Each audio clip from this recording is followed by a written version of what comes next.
Hello, this is RICKY, the Android guy. Hey guys, so today I'm going to be bringing you another product review, and this is a review for the Archos GamePad. First saw this back at CES, and at the time it seemed like a great idea, but did it turn out to be? Let's find out today and check over if this will be your next tablet or if you should keep looking elsewhere.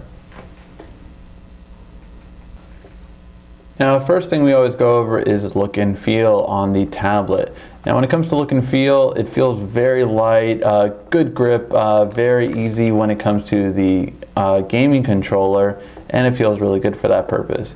In terms of speed, it's okay as long as you're really not putting it under pressure. When you do high-end games though, that's when it really kind of starts to lag. Which is of course not the best, since considering this is a gaming pad, it's designed for gaming. So overall look and feel feels pretty good, but it does have a very cheap plasticky feel. So it feels really good, but the plastic, I've had a lot of people describe it as very plasticky. So if that is a deterrent for you, this is something that's going to deter you from getting this. Very light, very thin for a tablet, fits very good in the hand, but it's been described by several people as plasticky. So just important to note that. Now, when it comes to the web browsing experience, you do of course have the stock browser and the Chrome browser that you can use. This is Android 4.1, so you can use either one. However, I did use the stock browser for most of my experience just to see how it panned out. And overall, it did okay. It's not the best, especially you'll notice that text clarity is not this tablet's strong point. So if I put it on portrait, you can definitely see when you're zoomed all the way out, you really can't make too much of clarity or any kind of just very clear text. It just definitely doesn't stand well. Now in terms of responsiveness, it does a fairly good job, but nothing to write home about, especially when compared to other 7 inches out on the market. So it does a decent job of web browsing, but definitely not stellar. But if you're looking for basic web browsing, you should be fine with this device. Now, your overall music experience should be fairly good when it comes to this tablet. You do have front stereo speakers, which do sound fairly good. So when you're playing a song, it really goes right towards you, which is just really nice.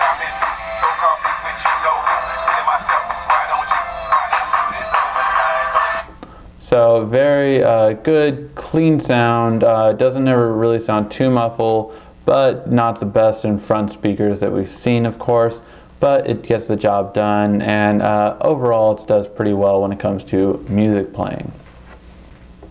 Now, when it comes to watching a video on here, you do have a very nice video player that seems to do a very good job of laying out how your videos look, and you can also put them in different sections. I like this a lot. It does a very good job at playing a great video, so I think most people will like the way it looks. However, when it plays a video, you do not have a couple of good things going for you. So first thing is, although the sound is very good, in terms of actually viewing it, it really has horrible viewing angles. You really get just the video completely gone in certain viewing angles. Mainly tilted tilted this way, but you just really don't have the best viewing angles when it comes to it. Not to mention the screen is lackluster, to say the least. No really strong color reproduction, very, very bland. I just feel like I'm looking at a very cheap LCD or even like LCD TV, the way I feel when I'm watching a video on here. So not the best for watching videos. I really wouldn't recommend it if that is your main concern for a tablet. I would say there's better out there with better screens. Now when it comes to the overall camera experience, this is a very stock camera, very older stock camera actually too. It's not even like the newer one where you can actually move on this section over here with your thumb. So in terms of picture quality, obviously I'm in a very light state right now, so it's not going to look as good. Oh, you can't even see with the viewing angles. But even when we see a picture taken earlier in a good viewing and a good lighting position, just definitely not as clear as you would want it to be. Lacking detail. It is only a front camera, no rear camera to be seen, and it's only 0.3. So you're not going to get the best photos out of here. So again, if you want to take photos from time to time, I wouldn't recommend this one. It's not even going to be the best for video chatting. You're better off with almost any other phone out there for video chatting, really, comparing to this one. So for photos, again, wouldn't really recommend it for the camera.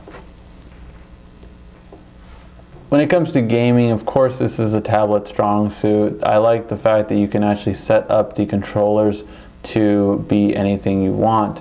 So you can actually set up a button and tell it whatever that is the desired button. So now when I hit that, there's A. And you can do this with anything, which is really nice. So now, say when I hit A, it will tap on the Play Store. Or it should, but I guess, oh, I didn't save. No, I didn't save. So if you actually tap right here, A will be my desired button, and now I can play, and then it will automatically launch there. So the mapping is very well done. Really, I could just see a lot of possibilities done with this. It would make gaming experience really a lot better. If they could somehow figure out to do this with Bluetooth or with a tablet with possibly a better graphics card, as well as something with more built-in storage, this would go far.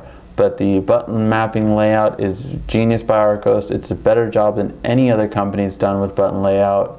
That includes like Bluetooth ones like Moga and all these other ones we've seen. This button layout design is really clear, really clever, and it just does a much better job than any other tablet without rooting.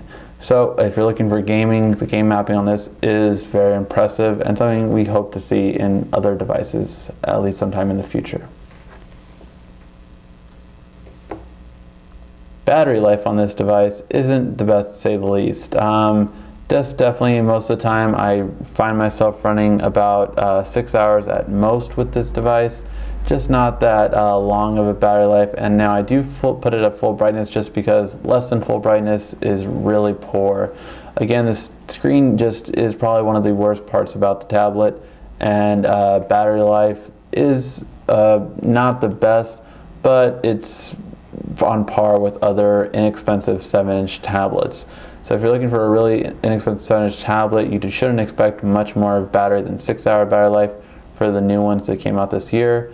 And this definitely falls into that category. Most of the time you'll be getting about 5 hours, I would say. Light users might last up to 6, maybe even 7, but that's a rare occasion. Most of the time you can expect to get more on the 5-hour side with this tablet.